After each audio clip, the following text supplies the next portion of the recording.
You, John Fitzgerald Kennedy, do solemnly swear I, John Fitzgerald Kennedy, do solemnly swear that you will faithfully execute the office of President of the United States that I will faithfully execute the office of President of the United States and will, to the best of your ability, and will, to the best of my ability, preserve, protect, and defend the Constitution of the United States. preserve, protect, and defend the Constitution of the United States. So help you God. So help me God.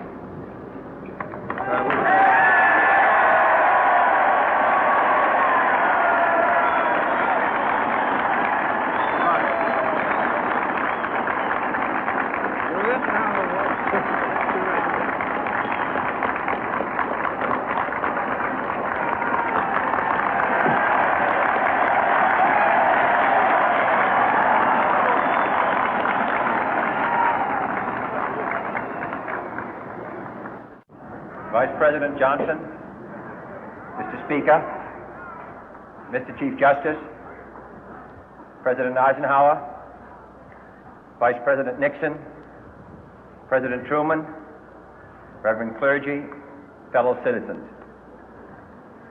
We observe today not a victory of party, but a celebration of freedom, symbolizing an end as well as a beginning, signifying renewal as well as change. For I have sworn before you and Almighty God the same solemn oath our forebears prescribed nearly a century and 3/4 ago. The world is very different now, for man holds in his mortal hands the power to abolish all forms of human poverty and all forms of human life. And yet the same revolutionary beliefs for which our forebears fought are still at issue around the globe. The belief that the rights of man come not from the generosity of the state, but from the hand of God.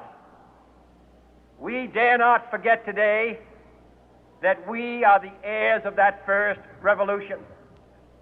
Let the word go forth from this time and place to friend and foe alike that the torch has been passed to a new generation of Americans born in this century, tempered by war, disciplined by a hard and bitter peace, proud of our ancient heritage, and unwilling to witness or permit the slow undoing of those human rights to which this nation has always been committed and to which we are committed today at home and around the world.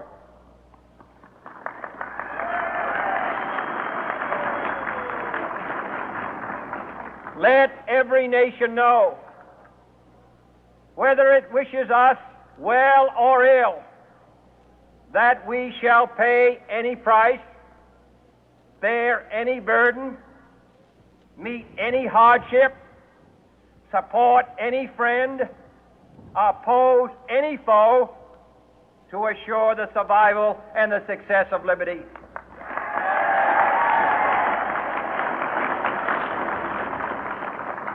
This much we pledge and more. To those old allies whose cultural and spiritual origins we share, we pledge the loyalty of faithful friends. United, there is little we cannot do in a host of cooperative ventures. Divided, there is little we can do, for we dare not meet a powerful challenge at odds and split asunder. To those new states whom we welcome to the ranks of the free, we pledge our word that one form of colonial control shall not have passed away, merely to be replaced by a far more iron tyranny. We shall not always expect to find them supporting our view, but we shall always hope to find them strongly supporting their own freedom, and to remember that in the past, those who foolishly sought power by riding the back of the tiger ended up inside.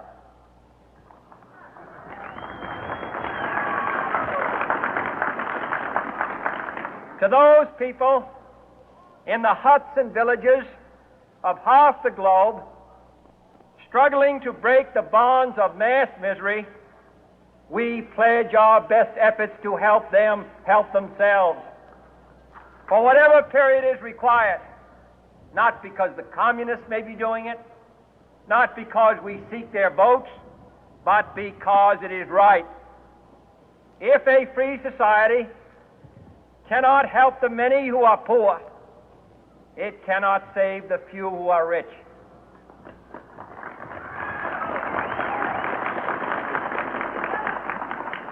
To our sister republics south of our border, we offer a special pledge to convert our good words into good deeds, in a new alliance for progress, to assist free men and free governments in casting off the chains of poverty.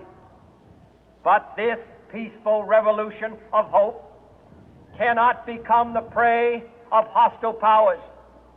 Let all our neighbors know that we shall join with them to oppose aggression or subversion anywhere in the Americas.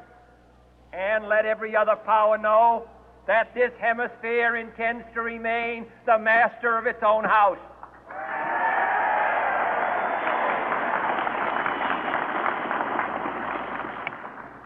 To that World Assembly of Sovereign States, the United Nations, our last best hope, in an age where the instruments of war have far outpaced the instruments of peace, we renew our pledge of support to prevent it from becoming merely a forum for invective, to strengthen its shield of the new and the weak, and to enlarge the area in which its writ may run. Finally, to those nations who would make themselves our adversary, we offer not a pledge, but a request that both sides begin anew the quest for peace.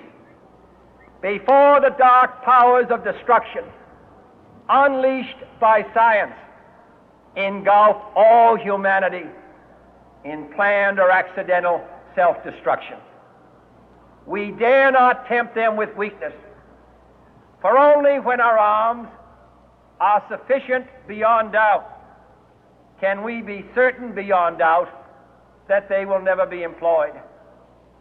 But neither can two great and powerful groups of nations take comfort from our present course, both sides overburdened by the cost of modern weapons, both rightly alarmed by the steady spread of the deadly atom, yet both racing to alter that uncertain balance of terror that stays the hand of mankind's final war. So let us begin anew, remembering on both sides that civility is not a sign of weakness, and sincerity is always subject to proof.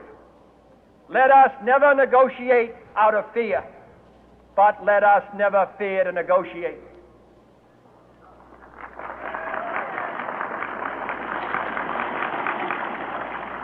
Let both sides explore what problems unite us, instead of belaboring those problems which divide us.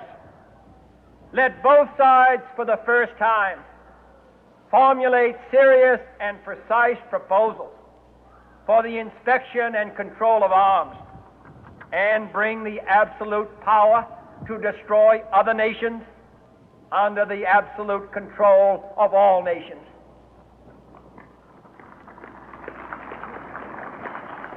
Let both sides seek to invoke the wonders of science instead of its terrors.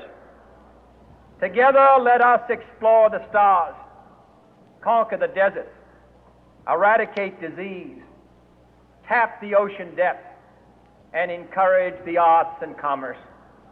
Let both sides unite to heed in all corners of the earth the command of Isaiah to undo the heavy burden and let the oppressed go free. And if a beachhead of cooperation may push back the jungle of suspicion, let both sides join in creating a new endeavor, not a new balance of power, but a new world of law, where the strong are just and the weak secure and the peace preserved. All this will not be finished in the first 100 days, nor will it be finished in the first 1,000 days, nor in the life of this administration, nor even perhaps in our lifetime on this planet. But let us begin.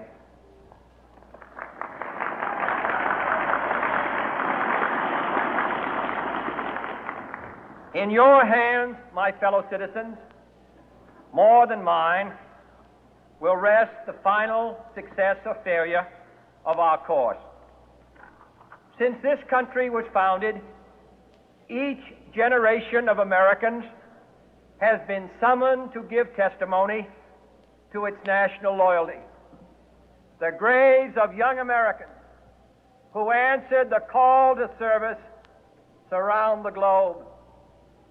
Now the trumpet summons us again, not as a call to bear arms, though arms we need, not as a call to battle, though in battle we are, but a call to bear the burden of a long twilight struggle, year in and year out, rejoicing in hope, patient in tribulation, a struggle against the common enemies of man, tyranny, poverty, disease, and war itself. Can we forge against these enemies a grand and global alliance, north and south, east and west, that can assure a more fruitful life for all mankind? Will you join in that historic effort?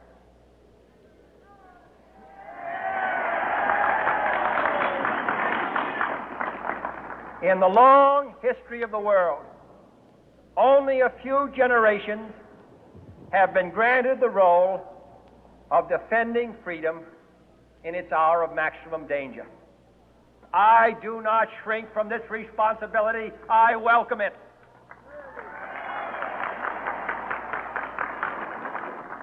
I do not believe that any of us would exchange places with any other people or any other generation.